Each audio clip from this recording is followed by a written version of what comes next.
panukalang batas na magpaparusa sa mga opisyal ng gobyerno na sangkot sa extraordinary rendition inihain ni Senador Amy Marcos. Si Mean Corvera sa report. Mean? Nais ni Senator Amy Marcos na tuluyang ipagbawal at gawing krimen ang extraordinary rendition.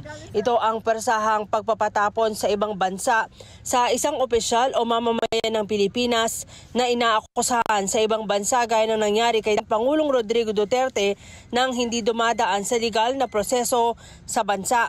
Sa Senate Bill No. 552 o Duterte Bill na inihain ni Marcos, papatawan ng mabigat na parusa ang sinumang sangkot sa ganitong hakbang.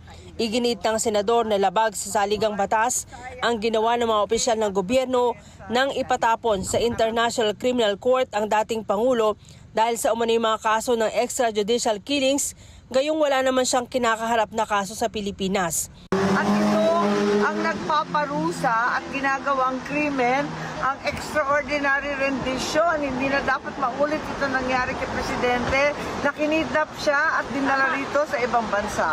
At papatawan natin ng parusa.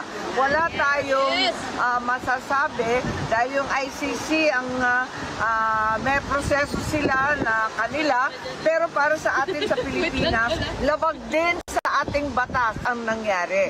Kaya kailangan managot. Umapila naman ang senador sa Office of the Ombudsman na aksyonan na ang mga nakapending na kaso na may kinalaman sa pagpapatalsik sa dating Pangulo. Kalawa, may ombudsman case na nakatenga. Yun nga lang, naghihintay ako sana tapusin kasi magbabago ang ombudsman.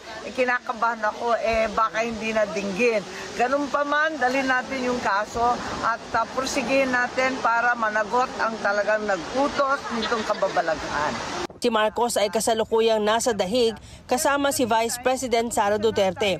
Ayon sa pangalawang Pangulo, hiniling na ng kanyang ama sa ICC sa pamamagitan ng kanyang mga abogado na payagang makapasok si Marcos sa ICC premises. Sinabi niya na rin daw sa kanyang ama na sincero si Marcos sa pakikipagkaibigan sa kanyang pamilya. I believe that she is sincere with her friendship with you. Sa akin daw, oo. Kasi sabi niya, pwede naman siyang hindi makipagkaibigan sa iyo eh. Pero nakikipagkaibigan siya sa iyo. Sabi niya, yun ang nabanggit niya kanina.